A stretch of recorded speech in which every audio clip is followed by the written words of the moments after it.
Power Rankings! The part of the show where fan bases get mad at a stranger on the internet because I don't think your team is as good as you do. Now I got some good news and bad news. Bad news, this is the last Power Rankings of the year. Multiple reasons. Reason number one, because most teams that are on this list are not playing their starters next week for good reason. So how the hell am I going to rank them? And two, I have a much better idea for the playoffs that makes a lot more sense. And it'll be way more fun. So that'll be the good news. Next week's version of the Power Rankings segment is going to be way more fun anyways. I promise you won't miss it. Without further ado, the first two out, well, this week, technically three, tied for that last spot is the Jaguars and Texans. The reason they are tied is because I believe one of them are going to win this division. I know the Colts are also tied for that spot, but I don't think there's a snowball chance in hell that Gardner Minshew is going to win that game with his season on the line for the Colts. Does that even sound right to you? Like, if someone were to try to sell that to you as a 30 for 30, would you believe it? Of course not. So I'm not even going to try to sell that to you now. The other team being the Jaguars, who have just been free-falling. And if their season comes down to CJ Beathard has to go win it for them, no shot. But yeah, I've spoken ad nauseum about my love of CJ Stroud and the way he plays. And I think he's built for these moments. So if I had to put my money on who from the AFC South wins that division, my money's on CJ. Next team out is the Pittsburgh Steelers, who, to make Pittsburgh great again, to make the Steelers great again crowd is awfully silent over there after Mike Tomlin is up to 9 wins again, another winning season, because your team will never be bad. As long as Mike Tomlin is your coach, you'll never have a bad team. Sorry to tell you. The man can coach his ass off. 3 different quarterbacks. Had to fire an offensive coordinator. Doesn't matter. No one in the world expected them to beat the Seahawks, except for the people in the building. I didn't even know Najee Harris still had a pulse until this week. 100-plus yards, 2 touchdowns off the strength. And after they beat the Ravens this week, we'll get up to 10 wins and more than likely end up sliding back into the playoffs and be face-to-face with whoever wins between the Bills and the Dolphins. And not going to lie, very happy that y'all have discovered that Mason Rudolph is the best quarterback on your roster because Kenny Pickett ain't it. And I don't know how Mitch Trubisky's still in the NFL period. So, hey.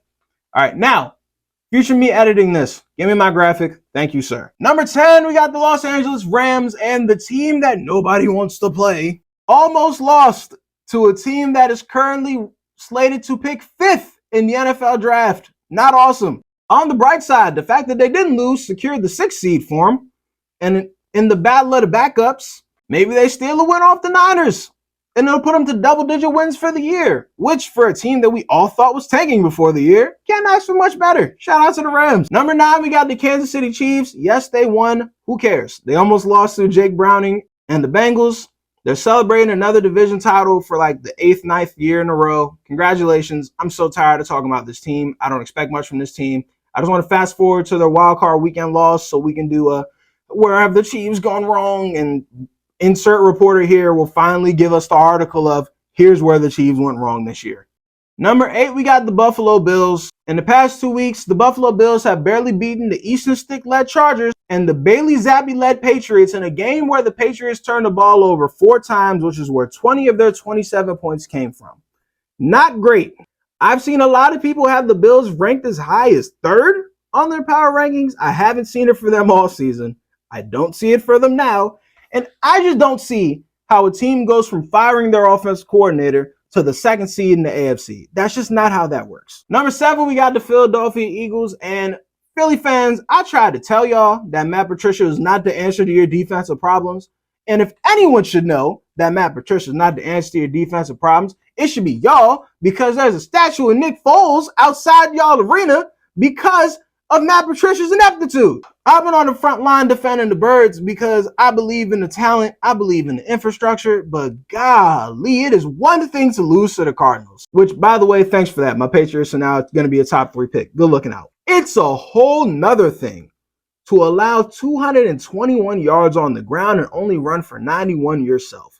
I didn't even know run defense was a problem. We thought pass defense was a problem this whole time. And I thought last week we established that the Eagles are going to run the ball now because, I don't know, they have the best offensive line in football. It only makes sense to do that. That's just embarrassing. Number 6, the Miami Dolphins. Look, man, getting 56 hung on you drops you out the top 5. It is what it is. But in my attempt to shoot the Dolphins some bail. No Waddle, no Mostert. Although Tua leads the league in passing yards, the game manager thing has been well established. When pieces are missing from the offense, Tua falls apart. I expect those pieces to be back Sunday night with the season on the line, and spoiler alert, I expect them to beat the Bills and keep their 2 seed in the AFC status. Although, again, I got to get back to Mike McDaniel. I know we all love Mike McDaniel. He's so cool. Oh my God, look at his shoes, look at his glasses, blah, blah, blah. In a blowout in the fourth quarter, star pass rusher Bradley Chubb tears an ACL because for whatever the fuck reason, he's still in the game. Why? After already losing Jalen Phillips for the year. Why? Why? As a head coach, why? Why? Just why? Number 5, we got the Lions. Look, it was hard for me to drop them too far after the way that game went. But as a top 3 running offense in football, to only get 4 yards a carry against the Dallas defense, whose biggest weakness has been stopping the run, very concerning. Seeing Jared Goff crumble under pressure against the Dallas pass rush, very concerning. I mean that literally, not metaphorically in pressure situations, because in that last drive of the game, God forbid that the Cowboys continue to rush the passer, which they do very well. And for some odd reason, they just stop pressuring Jared Goff, which we've known for years works. I'm sorry. I hate prevent defense with a passion. That's very high on the top of my things in football that piss me off, right next to people blaming the refs for their losses. It looks like the 3 seed is locked up and the Stafford return to Detroit is inevitable. I still don't know who I take in that game. We'll cross that bridge when we get there. Number 4, we got the Cleveland Browns.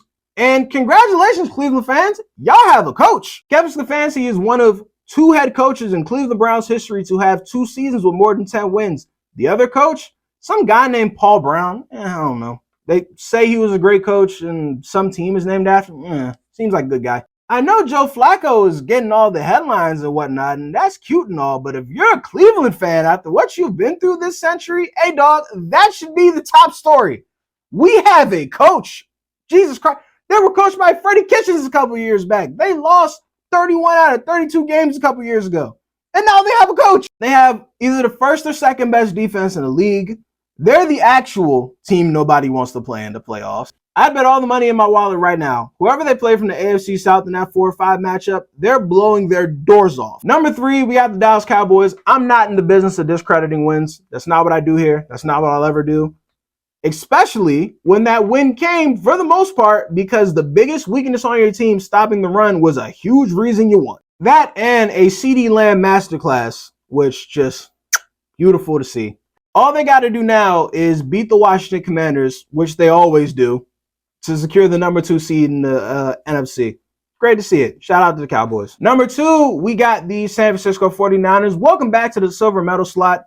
Obviously, we can't put you at 1 because of the Christmas Day massacre. Concerns for the Niners. They secured the 1 seed in the NFC, and thank God, because 2 of their best players, Trent Williams and Christian McCaffrey, who are essential to how their offense functions, both are out with injuries right now, and the more time they have, the rest, the better, as far as getting them to the Super Bowl, which obviously is their goal. And number 1, no surprise to nobody, the Baltimore Ravens.